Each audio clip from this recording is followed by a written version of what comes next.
Where are we? We're at 721 West 2nd Street, Unit F, San Bernardino 92410, California, at We Yone African Market and Produce. How long have you been here? I've been in this location for a year, but I started this business 25 years ago. Tell us about the move from Rialto to San Bernardino.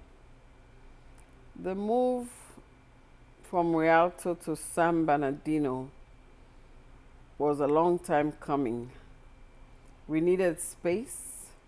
We needed a different location and different vibe where we would be centralized so that people coming from the east and the west, the north and the south will all meet at a central point. So I think the move to San Bernardino provided that, which makes it easier for our customers to come. What, if anything, is different about this store from the store in Rialto? The new location, 721 West 2nd Street, is way bigger than Rialto.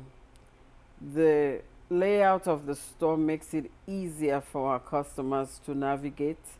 Someone who is disabled can go through the aisles with a wheelchair without any problem, with ease. And the products are displayed in a manner that anyone can find whatever they are looking for.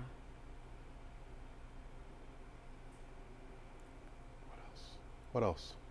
What else is different about this store from the last store? This store has ample parking. It's close by the freeway, and it's easier for customers to exit the freeway and come through. And then also, we also added a kitchen, so where we prepare cooked food, because food is central to all we do. What are you most excited for in opening this new location? The kitchen, because customers have been asking for years how could they try African food, because for the past 25 years our customers come, it's diverse. We have diverse customers. They come from all walks of life, all ethnicity, and most of them have heard about the food but have never tried it, and they were yearning for that kitchen. So the kitchen is the most important thing right now, because everybody that comes through that wanted to try African food, now they can try African food. And throughout your entire career, have there ever been any surprises that caused doubt? Yes, a lot of surprises, because as an African market, as a woman, it's hard sometimes to acquire funding for the business. So if you see potential of getting products and then I don't have the funds to do so, I sometimes want to throw in the towel and say, okay, I can't do this anymore. But over the years, it gets easier and easier. And as I stay on, longevity has given me an edge over that. And what inspired you to start a business 25 years ago? My inspiration came from my culture, my tradition, and families, African, Caribbean families, were not finding the foods that they love, the ingredients to prepare their home cooked meals. They had to travel miles and miles into Los Angeles to find these ingredients. So I thought, okay, well, I have to fill this need that was lacking especially in the Inland Empire, where the store has been all these years. So I decided to fill that need and open a store.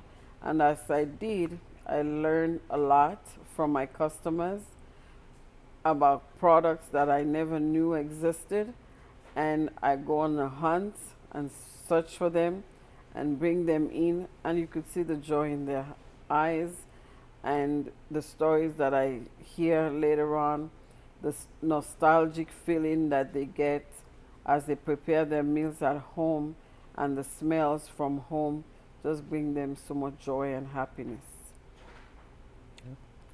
And how do your cultural roots and identity influence the product and atmosphere of your store? This store, the majority, well, I would say everything that is here is from our homeland, even Africa or the Caribbean. And we celebrate our culture through food, through music, through camaraderie, people coming together, meeting old friends, reconnecting with new ones. And it's just a joy to see how people who haven't seen each other for years and they bump into each other at the market, and it's just pure joy and happiness through the food, through the music, and through the reconnection that happens here. What urged you to become an entrepreneur? Many reasons. But like I said earlier, entrepreneurship, I was working at the bank and I realized there were no stores, African stores, that people in the Inland Empire could shop. So I decided to have one. And also at the same time, when I started, my children, I had twin boys, they were little, and I thought entrepreneurship would be a good thing to get into because I would be more flexible when they were younger. I would, in short notice, I could go to their school or I could pick them up and give me more flexibility as they are growing up. So I just thought, okay, that would be a good switch for me. And I loved it.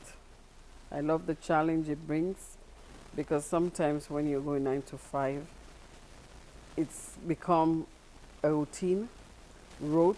So I wanted to try something that is more challenging. Every day is new, it's a new day. So that's why I went into entrepreneurship. Do you have any regrets, or even do you wish that your business was capable of doing anything in particular that it's not able to now? Or do you think that everything is on its own path and it'll be okay? Well, I won't call anything regrets. Everything in life is a learning curve. When, as an entrepreneur, especially now in this information age, you should be able to evolve. You can't be in one position. You can't just say, this is what I do and do it that way all the time. You have to have new ideas, make it fresh. Because every day you meet new people come to the business, and their demands are different. So I have absolutely no regrets. I have many other things that I would love to do, but knowing me, I don't like to discuss the future until until it manifests itself. So I will just say, yeah, there are many things that I would love to do today, but where I'm at right now was something I wanted years ago, and I worked towards it. So whatever it is for the future, I'll work towards it. And one other thing that is sometimes mind-boggling is hiring. It has been like a difficult thing for me to do. So finding the right person with the right mindset. Speaking of hiring, for any of the listeners, are you hiring? Yes, I'm always hiring. I'm always looking for the right person. When the right person comes along, I know I would hire that person. Yes, I am hiring. Okay, yeah. What's the drive to keep you going and get up every day to do this? I love my people, my African people, my black people. I love them. I don't think this is a right. I think it's more of a privilege because the way I look at it is for people that don't know me from nowhere to find out about the business and walk in and trust that I am going to give them quality. I think that's one of the drive things that drive me to wake up every morning and see the smile on their faces because we're immigrants and we're living outside of our different countries. So for them to be able to still eat the foods that they were raised eating and the the same quality, it gives me great joy. So I want to do it all the time because I take it very, very seriously because it's not a right, but it's a privilege for me to be doing what I do. Yeah. Would you encourage other young people to look into becoming an entrepreneur? Yes, I think the younger you are, the better it is for you to get into entrepreneurship because it involves risk. And when you are younger and you are in it, you are able to take more risk than when you're older.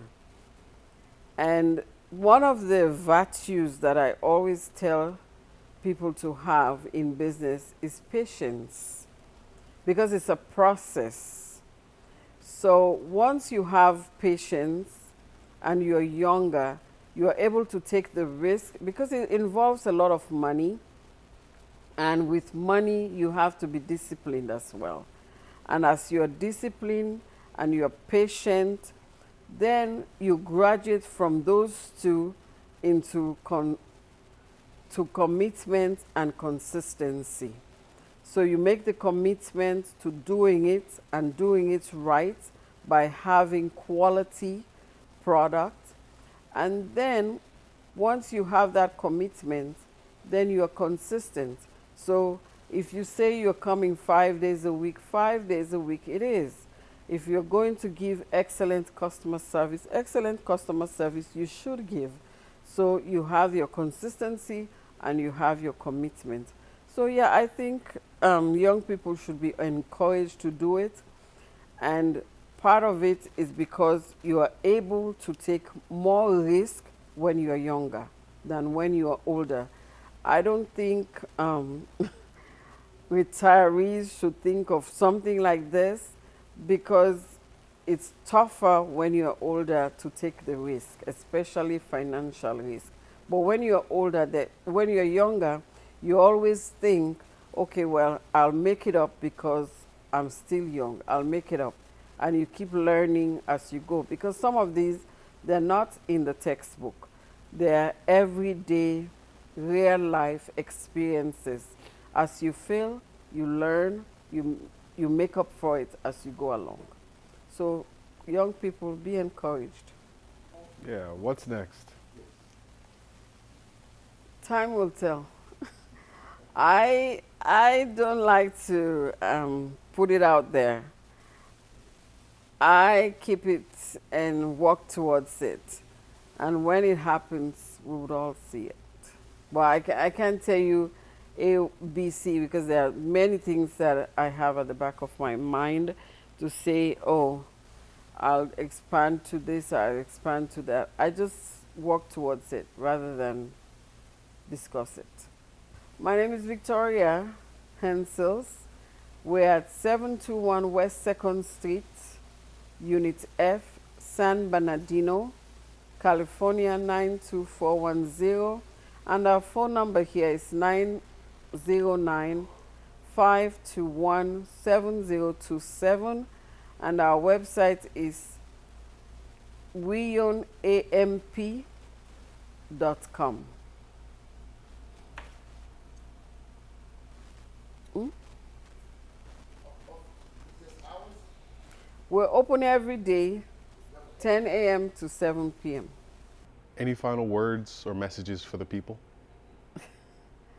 Well, we're here, 721 West 2nd Street, and we're open to doing better and better. So if you see anything that you would like, or if you want to contribute anything constructively, we're open and welcome to that. Because by doing so, we'll get better and better in serving the community.